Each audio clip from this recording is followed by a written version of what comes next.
बोलो श्री सत्यनारायण भगवान की।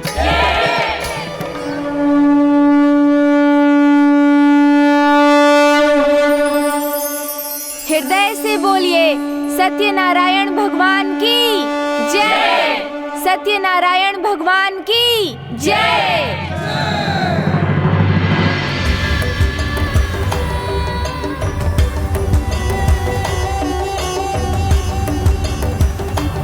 ओम जय नारायण हरे, स्वामी जय दीनानाथ हरे।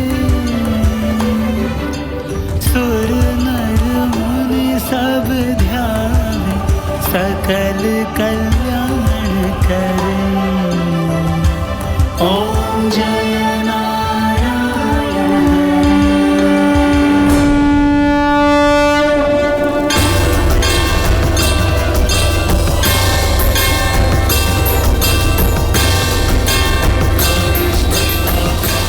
प्रतीत होता है कि जिनके आगमन का आभास हो रहा था वो अब अत्यंत निकट पहुंच चुकी हैं। कमल नयन चतुरानन, हाथ चक्र साजे। ओम जय नारायण हरे।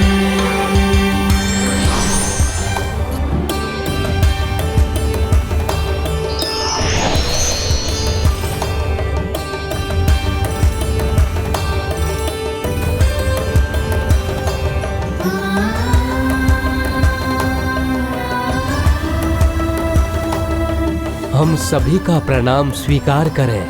हे प्रभु श्री सत्यनारायण। आप सभी का कल्याण हो। इस व्रत कथा के सफलता पूर्वक संपन्न होने के कारण कैलाश में अब सद्भाव का वातावरण निर्मित होगा एवं परिवार में शांति स्थापित होगी। और अब ऐसा ही होगा। जहां भी मेरे इस व्रत का श्रद्धा पूर्वक पालन होगा वहां समृद्धि आएगी, परिवार में आपसी समझ बढ़ेगी, अधूरे कार्य संपन्न होंगे।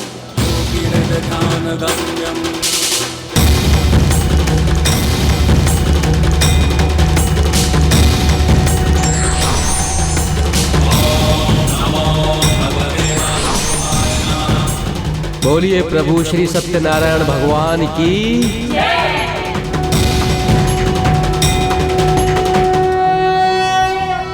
शान्ताकारं भुजगशयनं पद्मनाभं सुरेशं, विश्वाकारं गगनसदृशं मेघवर्णं शुभांगं, लक्ष्मीकान्तं कमलनयनं योगिर्दध्यानगम्यं। सबने प्रसाद ग्रहण कर लिया, अब हमें आज्ञा दीजिए। भयहरं सर्वलोकैकनाथं।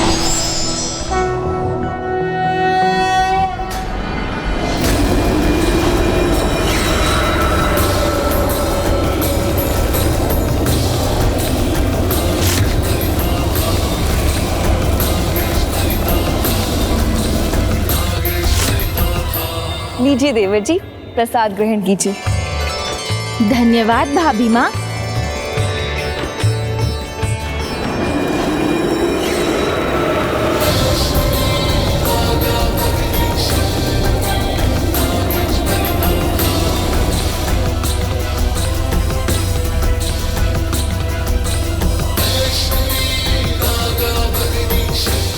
पिताश्री ने संकेत से माता को शांत कर दिया। इसका क्या अर्थ है? संकट का आभास होते हुए भी वो उसे दूर करने का उपक्रम क्यों नहीं कर रहे हैं?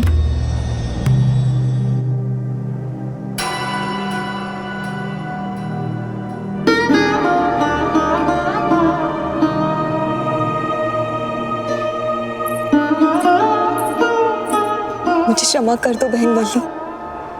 नहीं दीदी, क्षमा तो मुझे मांगनी चाहिए।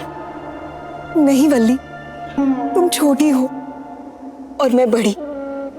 जैसा मैंने व्यवहार किया तुम्हारे साथ, मुझे कदापि नहीं करना चाहिए। तुम्हें संभालने के स्थान पर मैं तुमसे स्पर्धा करने लगी। नहीं दीदी, मैं छोटी हूँ, आपका आदर करना मेरा कर्तव्य है। भूल तो मुझसे भी हुई है। नहीं वल्ली, भूल मुझसे हुई है, मेरी गलती है।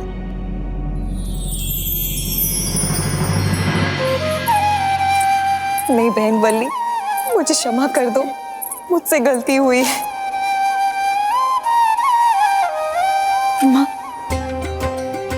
माँ हमसे बहुत बड़ी भूल हो गई और अब हम अपनी भूल भी समझ चुके हैं और ऐसी भूल दोबारा ना करने का निर्णय भी ले चुके हैं।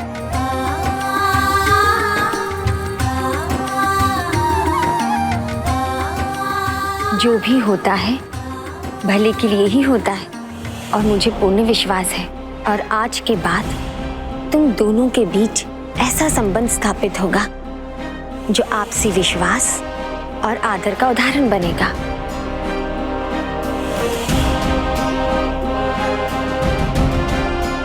आओ अब निश्चिंत होकर प्रसाद ग्रहण करो।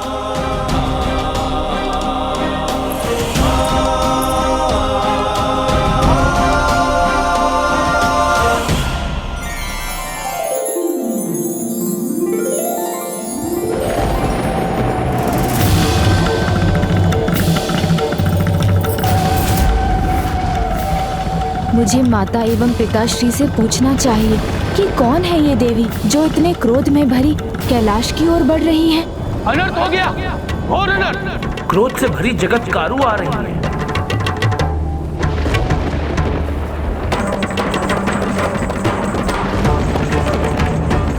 माता, कौन है ये जरत्कारु?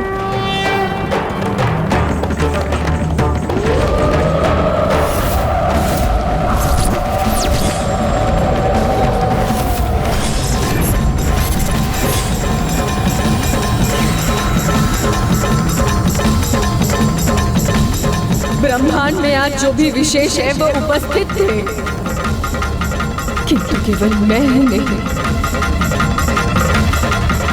कैलाश की पुत्री जिसकी उपेक्षा की है कैलाश ने, मुझे ही कोई आमंत्रण नहीं आया। ऐसा क्यों हुआ ऐसा?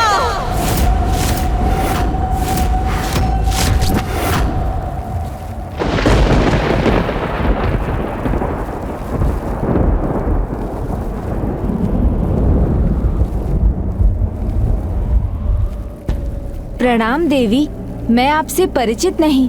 आप कौन हैं? मुझे अपना परिचय देने और भीतर आने की कृपा कीजिए।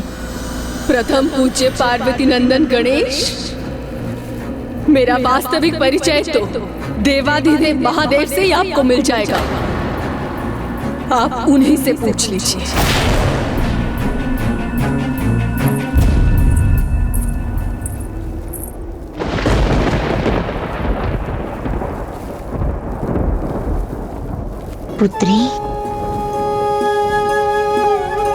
पुत्री गणेश, ये तुम्हारी बहन है मनसा। मनसा, कितना प्यारा नाम है। हमारी प्रिय पुत्री। हाँ, मैं पुत्री हूँ, जगत पिता और जगत माता की पुत्री, किंतु प्रिय पुत्री हूँ ये मुझे ज्ञात नहीं।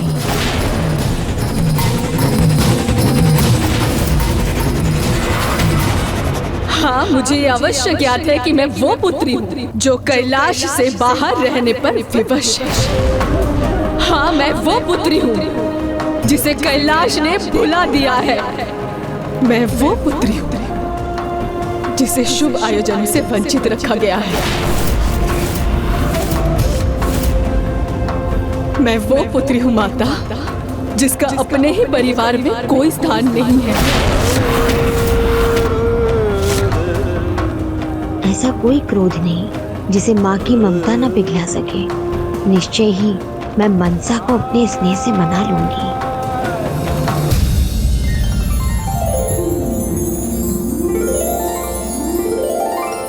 आओ पुत्री।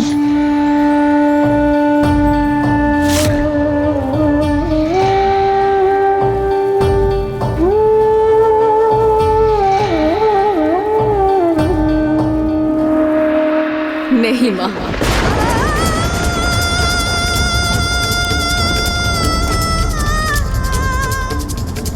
मेरे पग कैलाश तक पहुंच चुके हैं, किंतु इसके आगे नहीं बढ़ेंगे। मैं भीतर नहीं आऊंगी माँ, कदापि नहीं, क्योंकि मुझे ज्ञात है यदि बिना निमंत्रण के एक पुत्री घर लौटे तो उसके साथ कैसा व्यवहार किया जाता है। भूतकाल में कैलाश इसका ताप सह चुका है और मुझे ज्ञात है कि माता सती के साथ क्या हुआ था।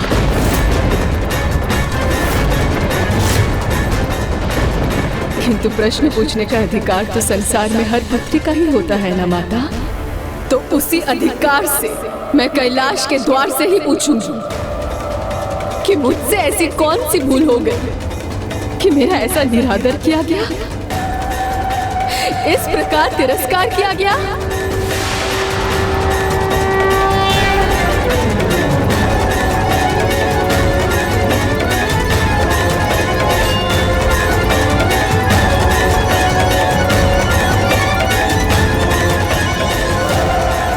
माता एवं पिताश्री दोनों शांत हो गए, कुछ कह क्यों नहीं रहे हैं?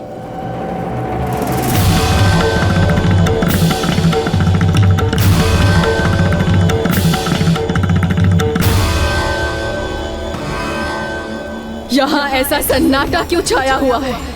मेरे प्रश्नों का उत्तर कोई क्यों नहीं दे रहा है?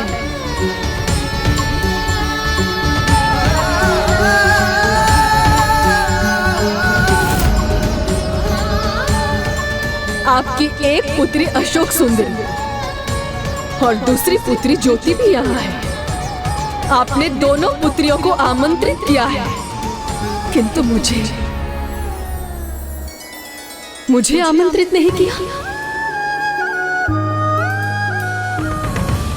ये दोनों देवियां ये माता एवं पिताश्री की पुत्रियां हैं, अर्थात मेरी बहनें हैं। ये दोनों यहाँ हैं तो माता एवं पिताश्री बहन मनसा को बुलाना कैसे भूल गए? मुझे ही कह दिया होता, मैं ही निमंत्रण दे आता उन्हें। जगत पिता महादेव, आपकी पुत्री मनसा आपके उत्तर की प्रतीक्षा कर रही है। आपके लिए तो प्रत्येक संतान महत्वपूर्ण है ना? मैं भी तो आपकी पुत्री हूँ, तो मेरे साथ ये भेदभाव क्यों? ये अन्याय क्यों पिताश्री?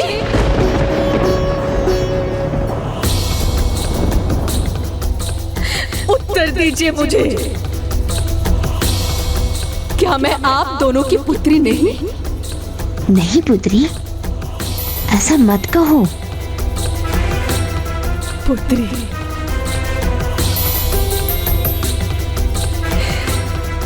मैं आपकी पुत्री हूँ ना माता? तो कहिए, मेरे साथ ये भेदभाव क्यों? कुछ तो कहिए, उत्तर दीजिए। आप दोनों कुछ कह क्यों नहीं रहे हैं? ये तो मैं भी सोच रहा हूँ कि माता एवं पिताश्री कुछ कह क्यों नहीं रहे हैं।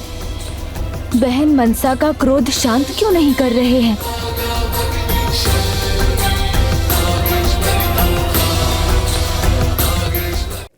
माता ने सबको निमंत्रण देने का कार्य मुझे सौंपा था, किंतु मुझे बहन मनसा का भान ही नहीं था और इसलिए मैंने उन्हें नहीं बुलाया।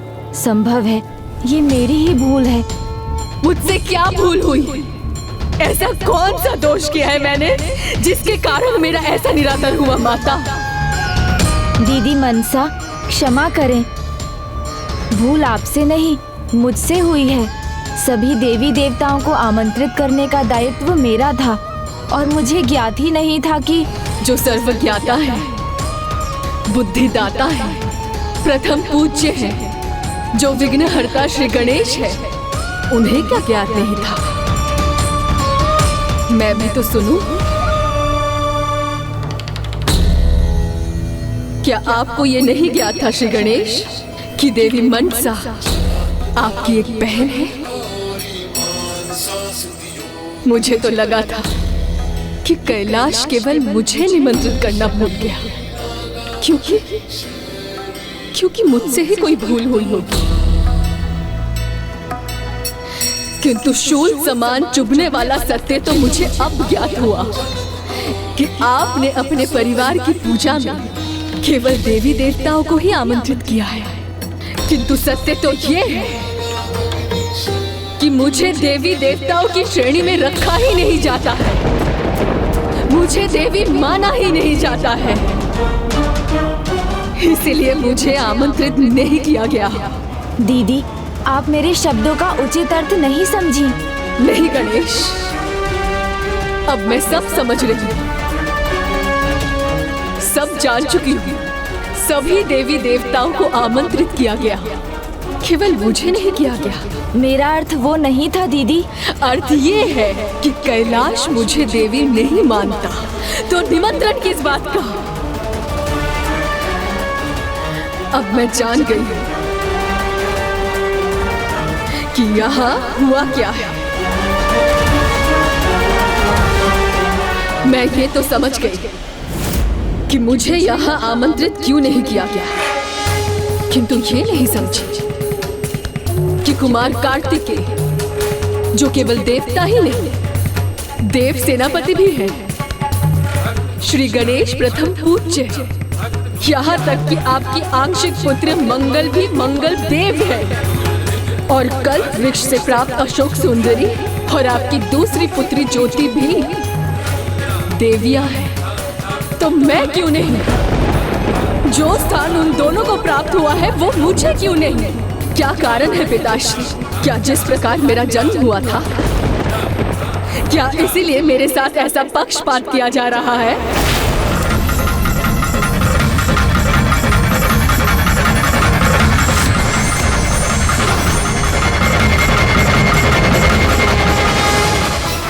या फिर इसलिए कि मेरा पालन पोषण किसी और ने किया है?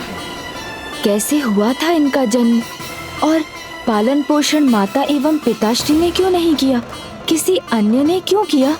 उत्तर दीजिए माता, पिताश्री उत्तर दीजिए। देवाधिदेव महादेव और माँ पार्वती के केवल एक पुत्री को देवी नहीं माना जाता। ऐसा क्यों माता?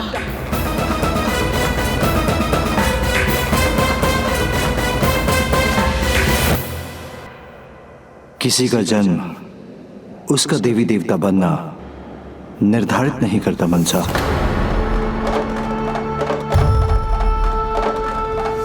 भक्तों का अटूट विश्वास, उनका समर्पण, उनकी श्रद्धा, उनकी निष्ठा, उनकी सच्ची भक्ति ही हमें देवी देवता के पद पर आसीन करती है। अन्यथा उन सच्चे भक्तों के बिना तो हम भी देवता नहीं। किंतु तुम मेरी पुत्री हो, और पुत्री के रूप में तुमने जो अपने पिता के लिए किया वो अद्भुत है, अतुलनीय है, इसमें किसी को कोई भी संदेह नहीं।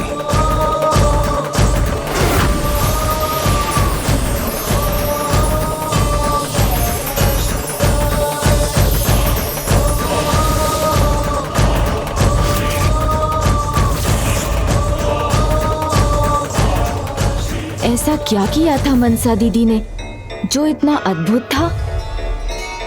मैं समझ गई पिताश्री, मैं आपकी पुत्री हूं, किंतु देवी नहीं बन पाई। यदि ऐसा है तो आपकी ये पुत्री देवी का स्थान पाकर रहेगी। मेरी भी पूजा होगी, मेरे भी भक्त होंगे पिताश्री। पुत्री, ये इतना सरल नहीं, कहने भर से नहीं, सच्चा भक्त पाने से ही ये संभव होगा। तो बताइए पिताश्री, सच्चा भक्त कौन है, कैसा होता है? जो सदा धर्म के मार्ग पर चले वही सच्चा भक्त है। जो निष्ठा के साथ सदाचार का पालन करे, कराग्रे वसति लक्ष्मी, कर मध्ये सरस्वती, कर मूले तु गोविंदम, प्रभाते कर दर्शनम।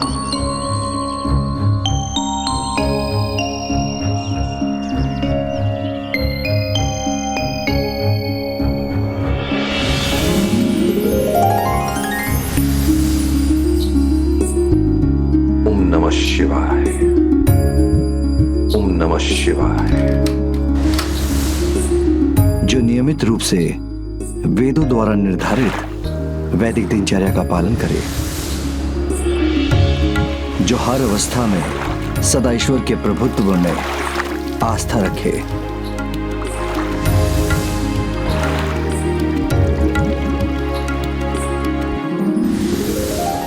जो अपने सभी दायित्वों को निभाते हुए भी पूजा पाठ और धर्म कर्म से पीछे न हटे। ओम नमः शिवाय, ओम नमः शिवाय।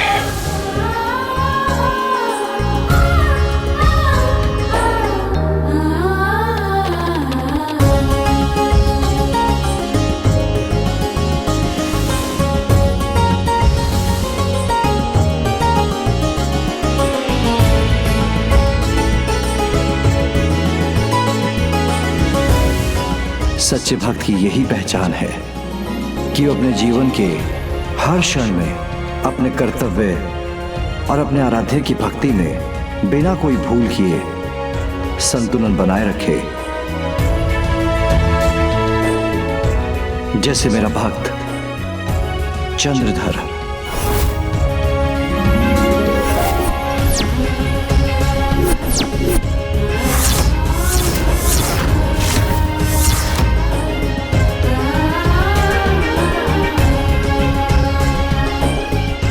प्रभु, मेरे प्राण रहे या ना रहे, परंतु आपके जल अभिषेक का नियम कभी नहीं हो सकता। बस अपने भक्त पर इतनी कृपा बनाए रखिएगा। अपने सांसारिक कर्तव्यों का पालन करते हुए वो प्रतिदिन इस कठिन चढ़ाई को चढ़कर मेरी पूजा और अभिषेक करना नहीं भूलता। ऐसे ही भक्तों की अटूट भक्ति हमें देवता बनाती है पुत्री। तो ठीक है पिताश्री, आपका ये परम भक्त चंद्रधर मेरी भी अटूट भक्ति करेगा, मेरी भी अटूट भक्ति करेगा, मेरी भी अटूट भक्ति करेगा। इसकी भक्ति से मुझे देवी का स्थान प्राप्त होगा।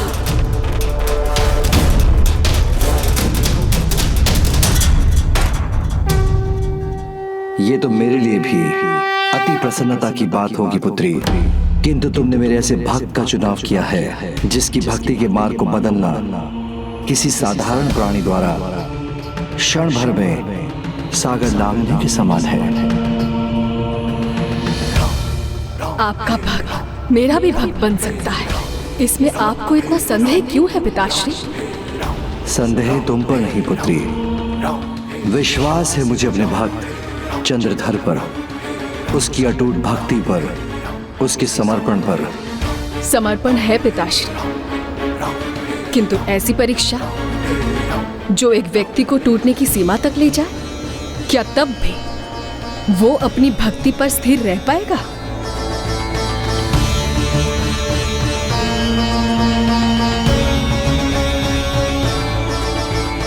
प्रभु, ये आप ही की कृपा का प्रसाद है कि मैं हर दिन आपका जलाभिषेक कर पाता हूं और आगे भी इसी प्रकार करता रहूंगा। ओम नमः शिवाय। हर हर महादेव, हर हर महादेव। देवादिदेव महादेव की जय हो।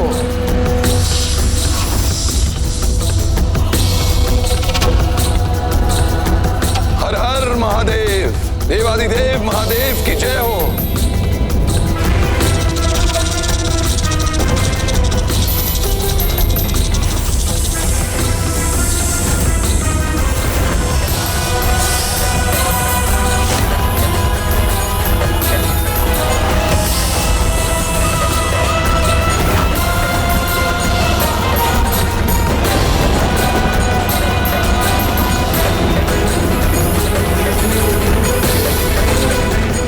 देवता,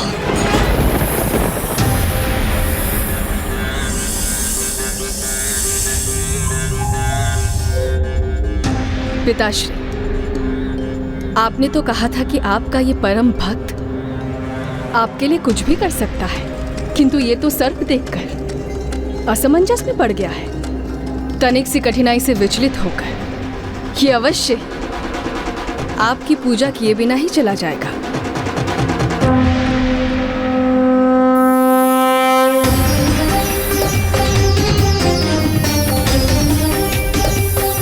प्रणाम नाग देवता। यदि आप मेरे प्राण लेना चाहते हैं तो ले लीजिए, बस पहले मुझे अपने प्रभु की पूजा और जल अभिषेक संपन्न करने दीजिए।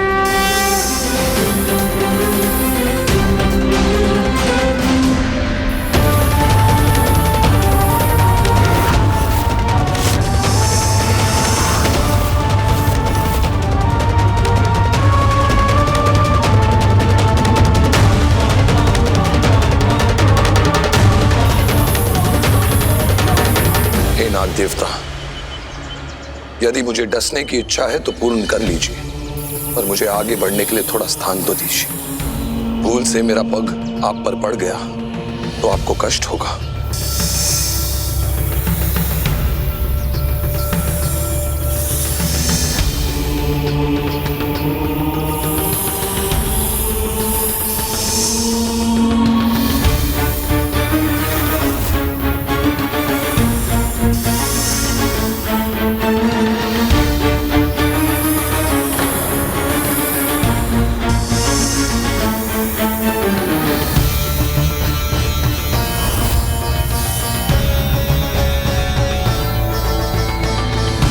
जो मैंने सोचा उसके विपरीत ये तो आगे बढ़ता जा रहा है।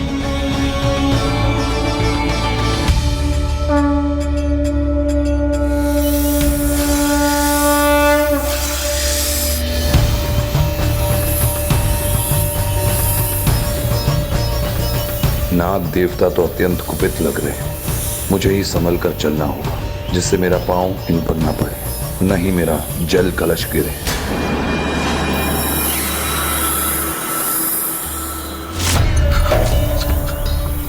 प्राण जाए तो जाए, पर यह जल नहीं छलकना चाहिए जो मैं अपने प्रभु के अभिषेक के लिए लाया हूं। ओम शंकराय नमः। ओम नमः शिवाय।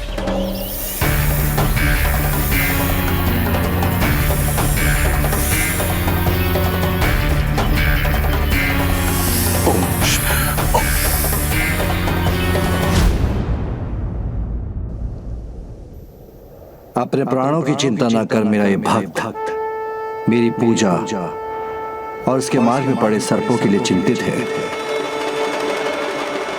इसीलिए मेरा महान भक्त है। किंतु पिताश्री, आपके सभी भक्त ये भली भांति जानते हैं सर्पों पर आपकी विशेष कृपा है, तो आपका ये भक्त भला सर्पों से क्यों विचलित होने लगा?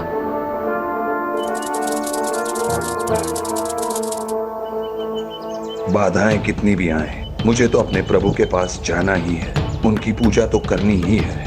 ओम नमः शिवाय।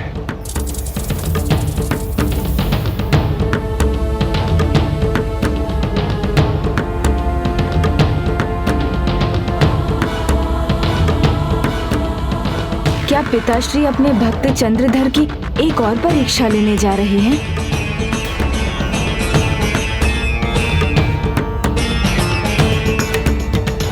ओम नमः शिवाय। ओम नमः शिवाय। ओम नमः शिवाय। ओम नमः शिवाय। ओम नमः शिवाय।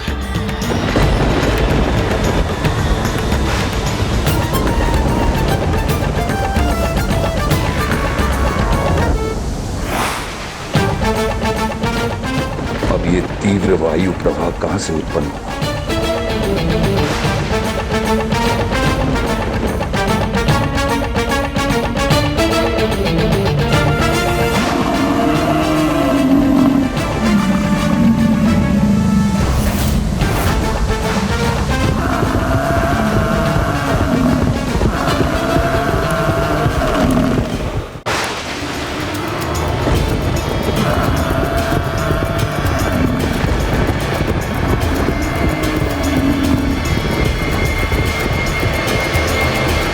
फिर प्रतीक्षा क्यों कर रहा है? अपने जीवन की रक्षा के लिए वहां से भागता क्यों नहीं?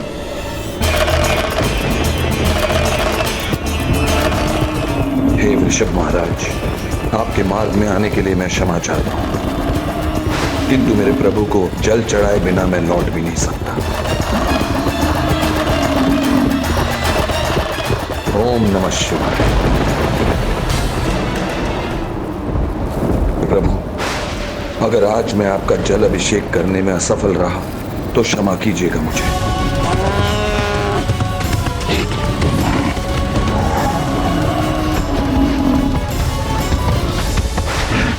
ओम नमः शिवाय।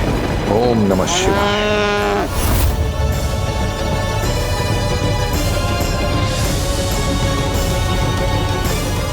ओम नमः शिवाय।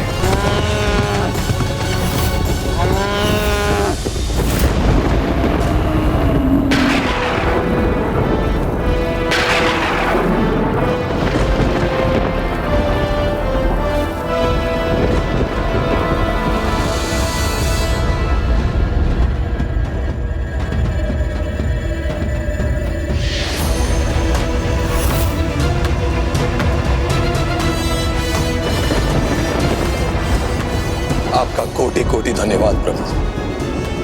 अब ये भक्त आपकी पूजा कर पाएगा। ओम नमः शिवाय।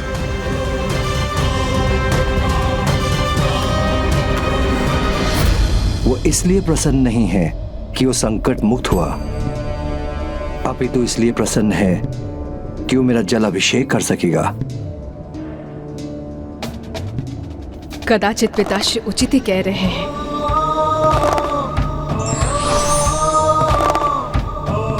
प्रभु, धन्य है आपका परम भक्त चंद्रधर। किंतु शिव भक्त को भला नंदी जी से कैसा भय? नहीं पिताश्री, अभी भी ये प्रमाणित नहीं हुआ है कि आपका ये परम भक्त उतना महान है जितना कि आप समझते हैं। अब दीदी मनसा को भला क्या संदेह हो सकता है? मुझे संदेह है पिताश्री, क्योंकि नंदी जी तो आपके वाहन हैं और एक वृषभ को अपनी ओर आते हुए देख चंद्रधर इसलिए स्थिर रहा होगा क्योंकि उसे विश्वास होगा कि आपका वाहन उनकी भक्ति में कभी भी विघ्न नहीं डालेगा।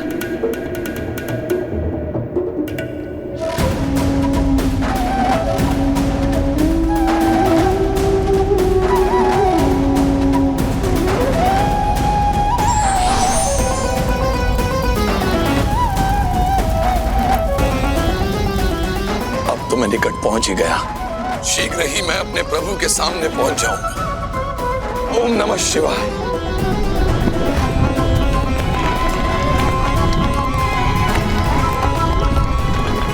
ये तो ज्वालामुखी फटने का संकेत है।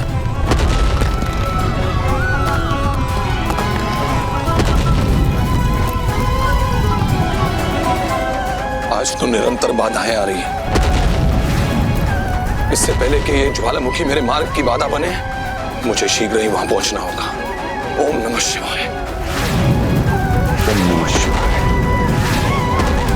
ओम नमः शिवाय।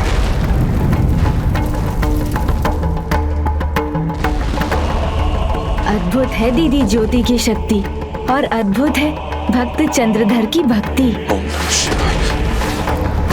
ओम नमः शिवाय। हे प्रभु, मुझे बस इतना समय दीजिए कि मैं आप तक पहुंच पाऊं। फिर मेरे प्राण भी चले जाएं तो मुझे कोई चिंता नहीं। ओम नमः शिवाय। अब तो किसी भी समय ज्वालामुखी का प्रकोप होगा, मुझे शीघ्र ही पहुंचना। ओम नमः शिवाय। विपदा सामने हो और प्राणों पर बनाए, ऐसी कठिन परिस्थिति में भी केवल और केवल अपने आराध्य के दर्शन का प्रयास एक सच्चा भक्त ही कर सकता है। तो क्या ये चंद्रधर अपनी भक्ति में अपने प्राण भी अर्पित कर देगा?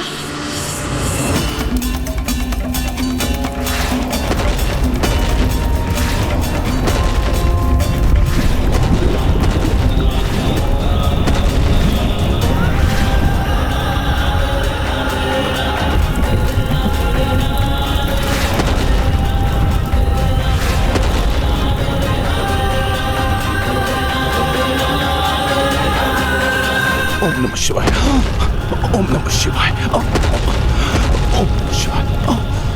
प्रभु की कृपा से मैं ये लावा पार कर किसी भी तरह प्रभु के मंदिर तक पहुंच जाऊं।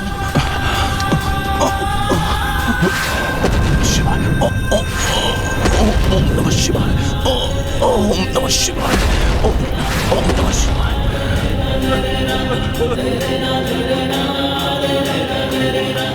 ऐसी भक्ति कैसे संभव है? क्या ये अब भी नहीं रुकेगा?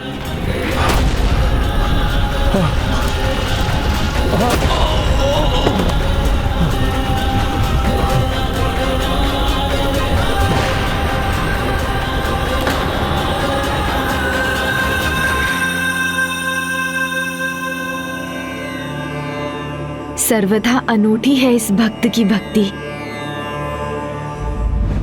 प्रभु आपकी कृपा से मैं आपके मंदिर तक तो पहुंच गया, किंतु मेरा कंठ सूख रहा है, बहुत प्यास लग रही है।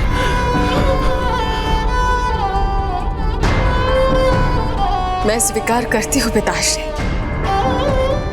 ये तो वास्तव में आपका परम भक्त है। परंतु उसकी निष्काम भक्ति की एक और परीक्षा भी शेष है। त्याग ही भक्ति की पराकाष्ठा है। भक्त का त्याग ही उसे महान भक्त बनाता है, और त्याग ही भक्ति की अंतिम परीक्षा भी है। क्षमा कीजिए पिताश्री, किंतु भक्त चंद्रधर तो सर्पों के मध्य से आगे बढ़े, वो वृषभ से भी नहीं डरे, ज्वालामुखी की अग्नि देखकर भी नहीं रुके। जो अपनी भक्ति के लिए अपने प्राण भी त्यागने को तैयार हो, उसके त्याग की भला और क्या परीक्षा हो सकती है। प्रभु के जल अभिषेक के लिए जल सुरक्षित है, किंतु इस जल का पान करने की कल्पना भी नहीं कर सकता मैं।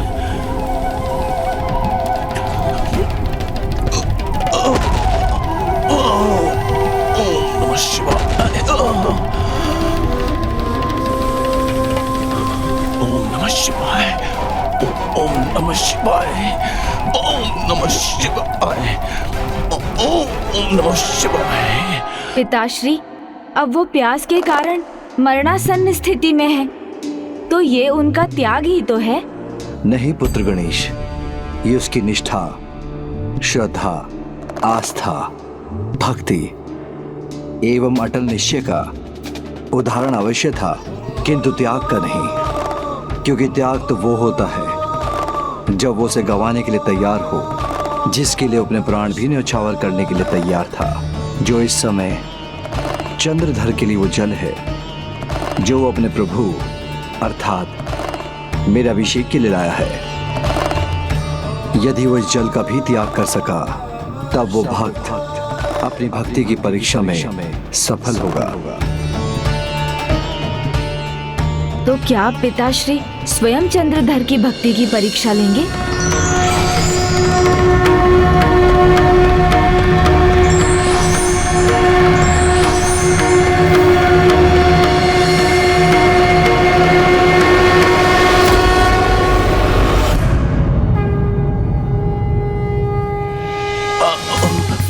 नमः शिवाय। यहाँ तक पहुंचकर मुझे ऐसा अनुभव हो रहा है प्रभु कि मैं आपके बहुत ही निकट पहुंच गया। ओम त्र्यंबकम यजामहे सुगंधिम पुष्टिवर्धनम उर्वारुकमेव बंधनात् मृत्योर्मोक्षयमामृतात्। ओम नमः शिवाय। जल जल जल।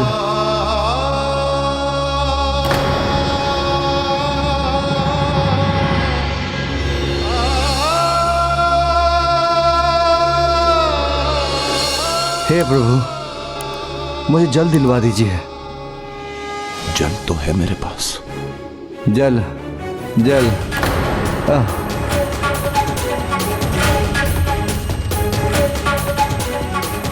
जिसे सुरक्षित रखने के लिए उसने इतना श्रम किया, सभी विपदाओं को सहा, क्या वो उस जल का त्याग कर सकेगा?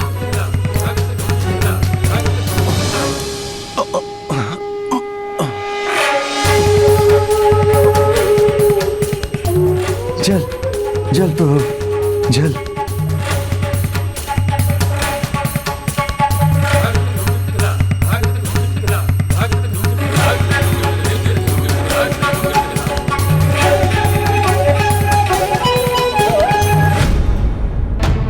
प्रभु के अभिषेक का जल, ये जल मैं इन्हें कैसे दे दूं? जल।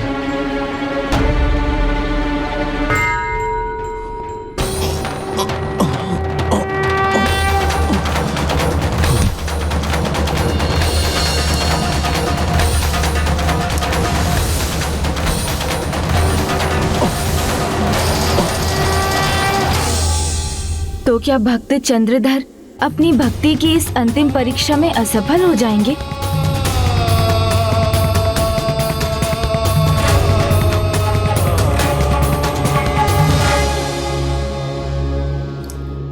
मुझे क्षमा करना प्रभु। आज आपका ये भक्त आपका जल अभिषेक नहीं कर पाएगा, क्योंकि मेरा हृदय कह रहा है कि प्रभु के भक्तों की सेवा करना भी स्वयं प्रभु की सेवा करना है। पीड़ित की सहायता करना ही तो हमारा परम धर्म है। मुझे इस जल से ऋषिवर की प्यास बुझाकर उनका कष्ट हरना चाहिए। और प्रभु, ये मेरा सौभाग्य है कि ये जो जल मैं आपके अभिषेक के लिए लाया हूं, उससे आपके भक्त का ही भला हो। ओम नमः शिवाय।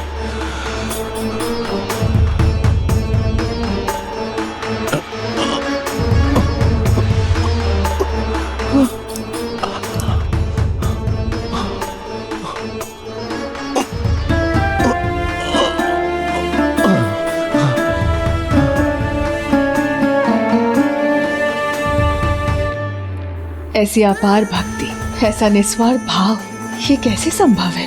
ऋषिवर, जल ग्रहण कीजिए ऋषिवर।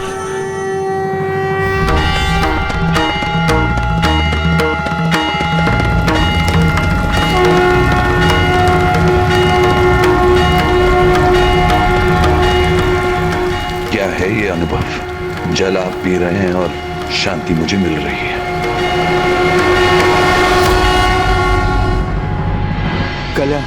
कल्याण पुत्र, तुमने मेरी प्यास बुझा दी, मेरे कष्ट हर लिए। ईश्वर तुम्हारी सभी इच्छाएं पूर्ण करे।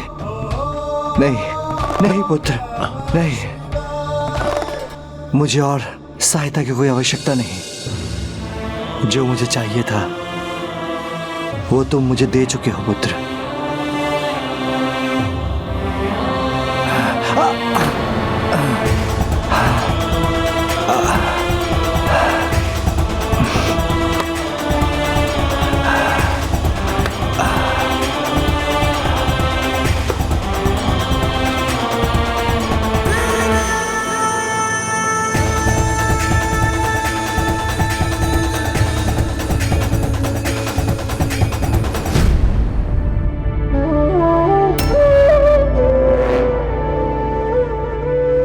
क्षमा कीजिएगा प्रभु, आज आपका ये भक्त आपका जल अभिषेक नहीं कर पाया।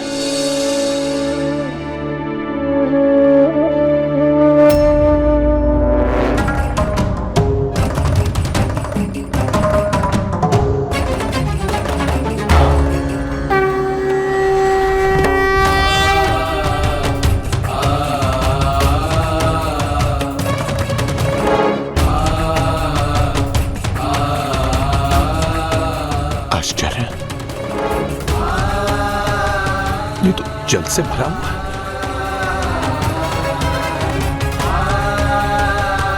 ऋषिवर,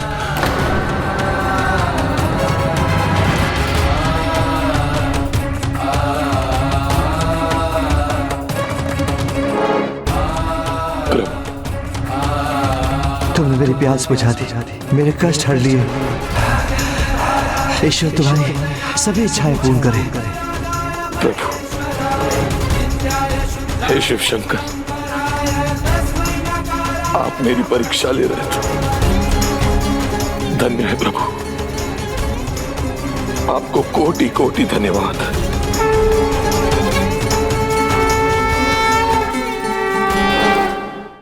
ओम नमः शिवाय। ओम नमः शिवाय।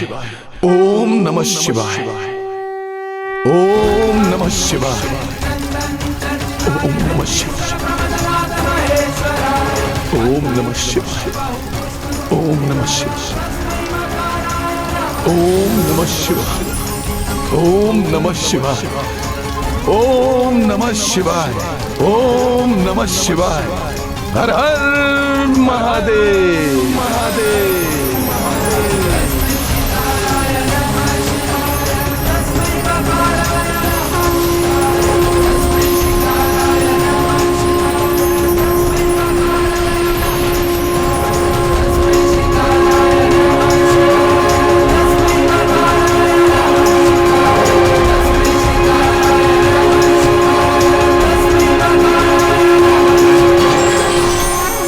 परीक्षा भक्त ने दी, कष्ट भक्त ने सहे, त्याग भक्त ने किया, किंतु उसका संपूर्ण श्रेय मुझे देकर भक्ति का अनुपम उदाहरण प्रस्तुत किया है चंद्रधर ने।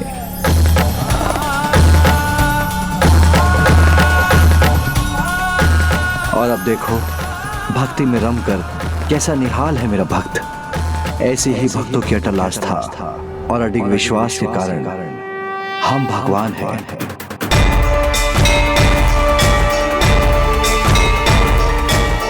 पुत्री, मेरे प्रति उसकी निष्ठा का ऐसा अद्भुत उदाहरण देखने के बाद भी क्या तुम्हें लगता है कि वो तुम्हारे प्रति निष्ठावान होगा?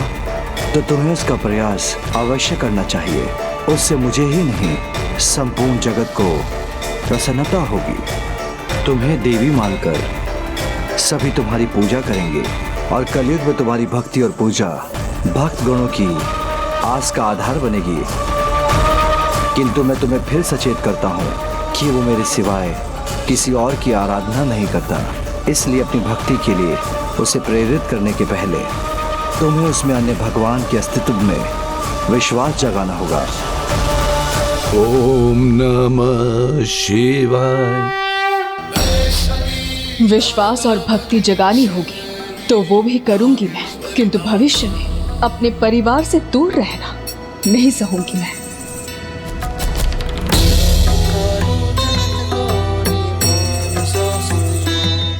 पिताश्री, मैं देवादिदेव महादेव की पुत्री हूँ। आपके समान मैं अपने शब्दों पर अडिग रहूंगी। जो मैंने कहा है वो मैं करके ही दिखाऊंगी।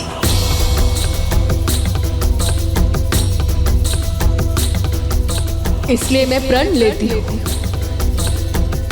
कि आपके परम भक्त चंद्रधर के मन में अपने प्रति भक्ति जगाने के लिए मुझे कितने भी अथक प्रयास क्यों ना करने पड़े, मैं करूंगी पिताश्री। किंतु कैलाश के द्वार में तभी प्रवेश करूंगी जब मुझे देवी का स्थान प्राप्त होगा।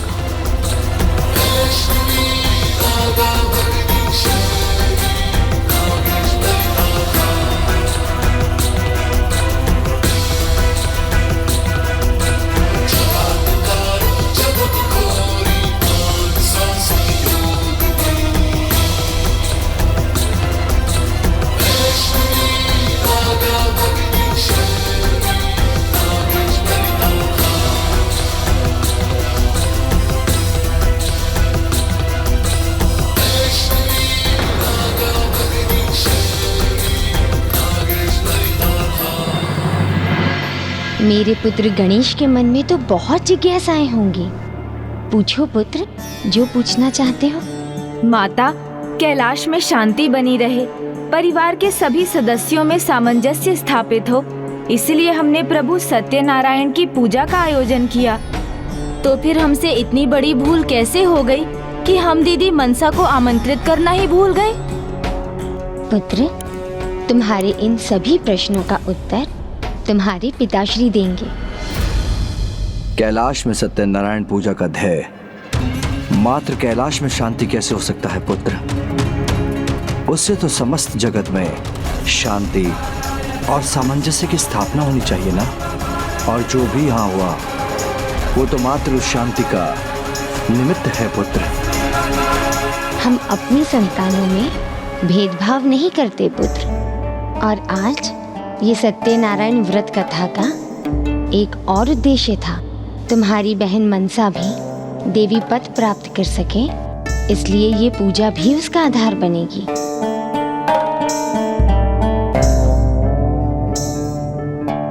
जहाँ भी मेरे इस व्रत का श्रद्धापूर्वक पालन होगा, वहाँ समृद्धि आएगी, परिवार में आपसी समझ बढ़ेगी और अधूरे कार्य संपन्न होंगे।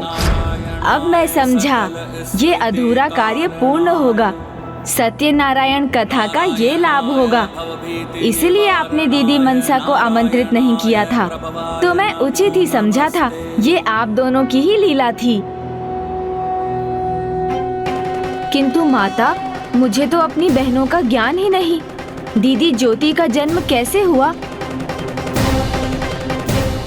और क्या दीदी अशोक सुंदरी वास्तव में कल्पवृक्ष से जन्मी थी? और मनसा दीदी, उन्होंने पिताश्री की क्या सहायता की थी? उनका नाम मनसा क्यों है? धीरज रखो पुत्र, तुम्हारी समस्त जिज्ञासाएं अवश्य शांत होंगी। तो माता, शीघ्रता कीजिए, यह कथा भी आरंभ कीजिए। सर्वप्रथम मैं तुम्हें पुत्री अशोक सुंदरी के बारे में बताऊंगी। पुत्री अशोक सुंदरी के नाम में ही इसके जीवन का उद्देश्य निहित है, अर्थात जो शोक रहित हो, और यही इसके जीवन का उद्देश्य है पुत्र, कि संसार वासी को कष्टों से छुटकारा दिलाकर उनमें वास्तविक आनंद का भाव जगाए। एक बार जब स्वामी और मैं नंदनवन विहार के लिए गए,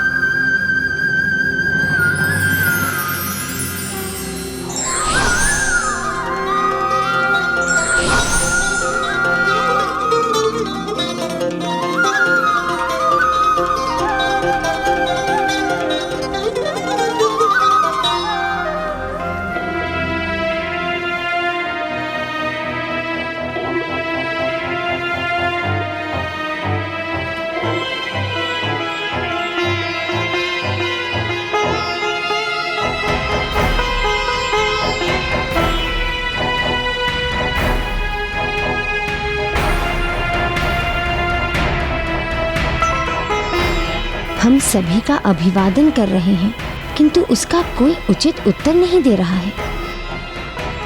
इतनी समृद्धि में इतनी उदासी क्यों है स्वामी? असंतोष।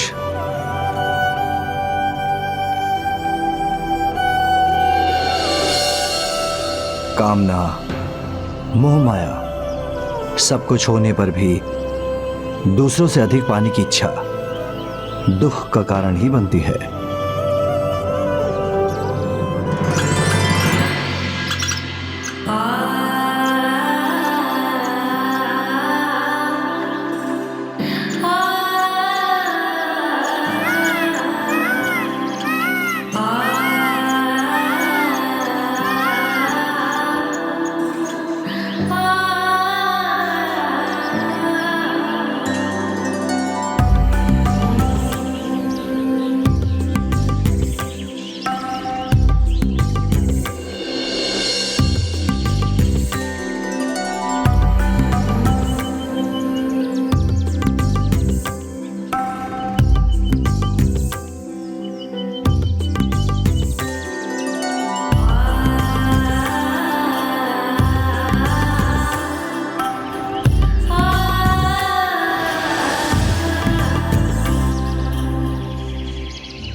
स्वामी, इन सब के पास कुछ ना होते हुए भी ऐसा क्या है जिसे पाकर ये आनंद से निहाल है? संतुष्टि, संतोषम परम सुखम, अर्थात संतोष ही परम सुख का कारण है। यहाँ के वासियों ने कामना शक्ति और आत्म शक्ति में संतुलन स्थापित करना सीख लिया है, जिसके कारण इन्हें अध्यात्म का ज्ञान हुआ है और ये नंदनवन के वासी बनने का सौभाग्य प्राप्त कर सके।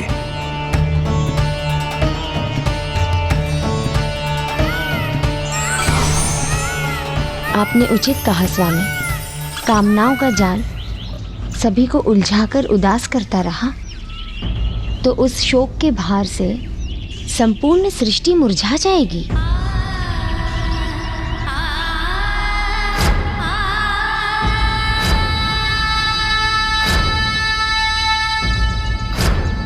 ईर्ष्या व्यर्थ की कामनाओं को जन्म देती है। जो व्यक्ति इसके प्रभाव से प्रभावित हो जाते हैं उसकी कार्य क्षमता घट जाती है और वो शोक में डूबकर दुखी हो जाता है। किंतु मैं तो माँ हूँ और मैं अपनी संतान को कभी दुखी नहीं देख सकती। मुझे अवश्य कुछ करना होगा। वो परम सुख, वो परम शांति का अनुभव तभी संभव है जब संतुष्टि की शक्ति का अनुभव हो, जो किसी भी प्रकार के शोक को मिटाकर प्रसन्नता और आनंद की ओर ले जाता है। मेरी इच्छा है कि कोई ऐसा हो जो संसार वासियों को संतोष करना सिखा सके, उन्हें जीवन के दुख सुख से परे हटकर आगे बढ़ने की आत्मशक्ति प्रदान करे, उनके शोक हरे और आनंद का अनुभव कराए।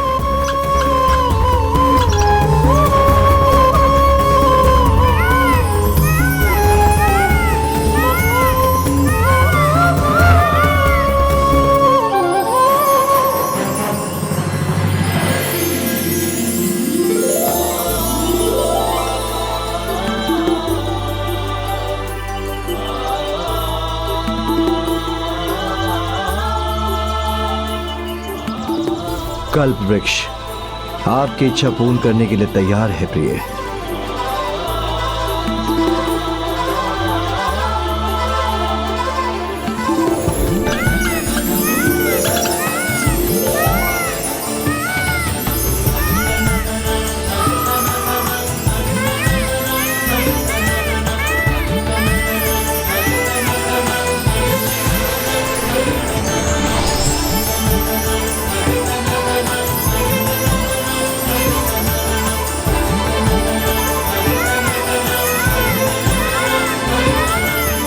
आपके हृदय के किसी भाग में पुत्री की इच्छा भी छिपी हुई थी, तो दिव्य कल्प वृक्ष ने आपको पुत्री देकर आपकी इच्छा भी पूरी कर दी।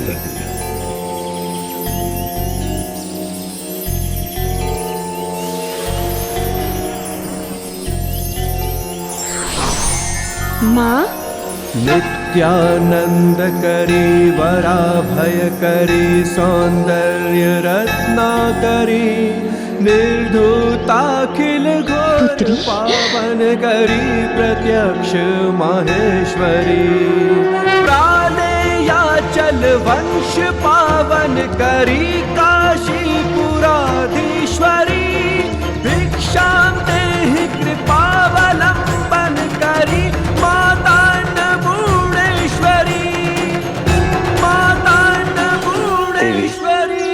हमारी पुत्री को उसके पिता से भी तो मिलने दीजिए।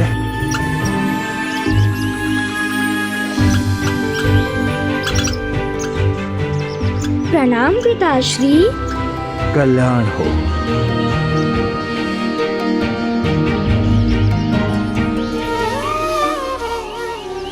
आपके मुख पर इतने समय बाद भावपूर्ण मुस्कुराहट देखकर मुझे विश्वास हो गया है हमारी पुत्री इस संसार में सभी की मुस्कुराहट का कारण बनेगी। माँ, पुत्र हो या पुत्री, माता पिता के मुख पर मुस्कुराहट लाना तो संतान का परम धर्म होता है ना। कितनी छोटी है हमारी पुत्री, किंतु अपने भीतर ज्ञान का भंडार समेटे है। जगत माता और पिता की पुत्री को ज्ञान होना स्वाभाविक है, किंतु मेरा नामकरण तो कर दीजिए माता।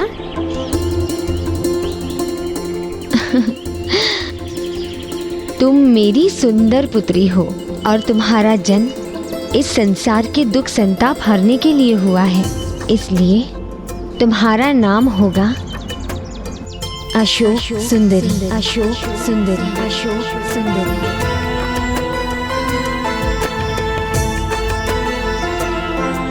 मुझे इतना सुंदर नाम देने के लिए आपको कोटि कोटि धन्यवाद माँ। अद्भुत है दीदी अशोक सुंदरी की जन्म कथा।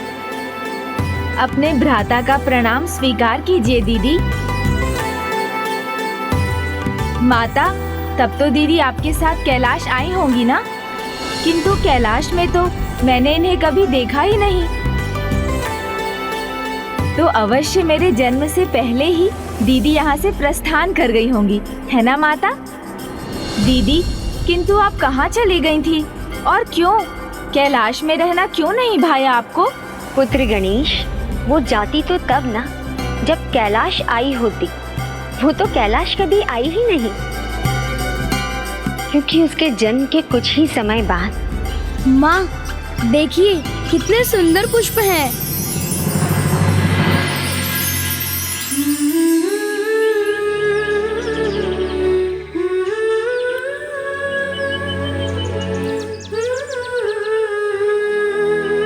कितनी सुंदर धुन है, मुझे भी सिखाइए ना माँ। कैलाश पहुंचने पर मैं तुम्हें बहुत कुछ सिखाऊंगी। हम दोनों माँ पुत्री मिलकर बहुत कुछ करेंगे। नहीं प्रिय, ये संभव नहीं।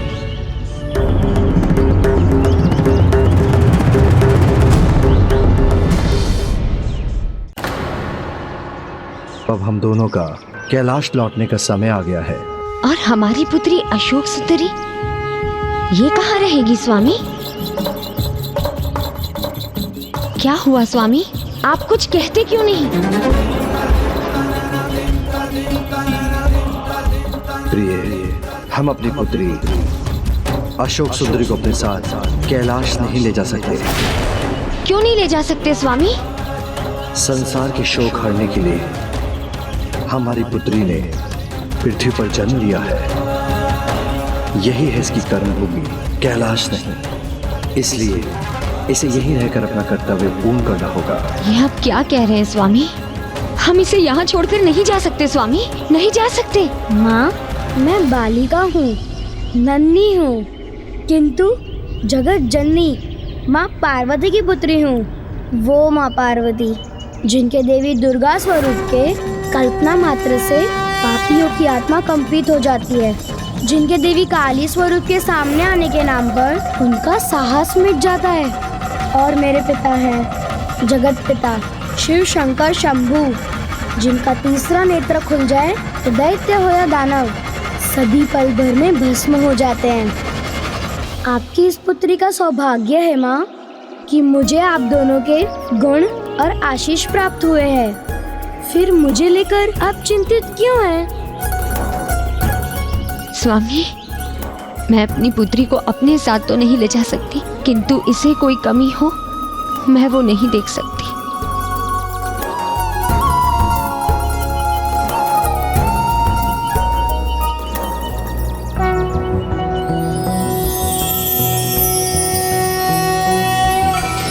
उद्ददभान् सहस्रकान्तिं रुणक्षौमां शिरोमालिकां रक्तालिप्तपयोधरां जपपटिं विद्यां भीतिं वरम्।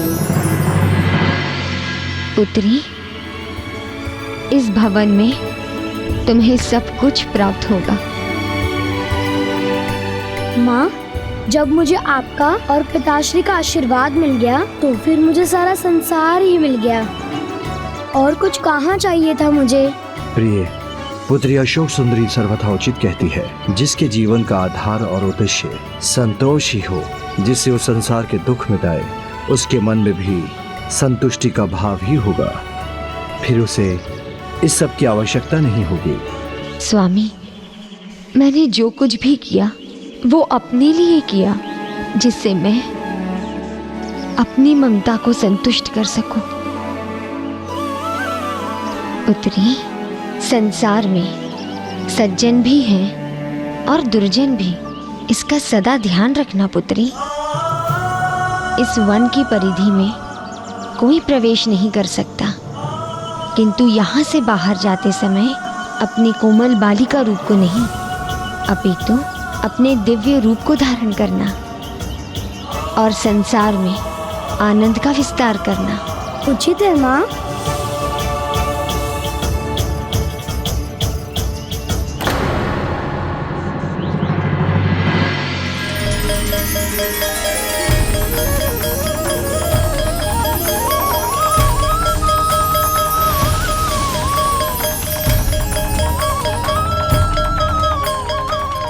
पुत्री, उचित समय आने पर तुम्हारी भेंट नहुष से होगी।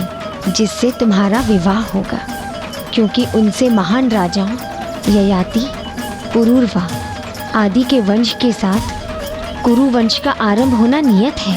पांडव और कौरव इसी वंश से होंगे और प्रभु श्री कृष्ण की निगरानी में महाभारत में भाग लेंगे, जिससे भविष्य में धर्म का पथ नियत होगा।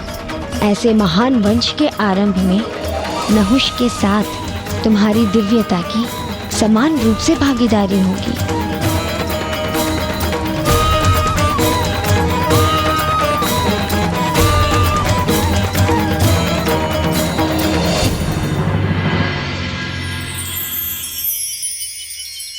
मैं पुत्री को छोड़कर तो जा रही हूँ, परंतु मेरा मन नहीं मान रहा है।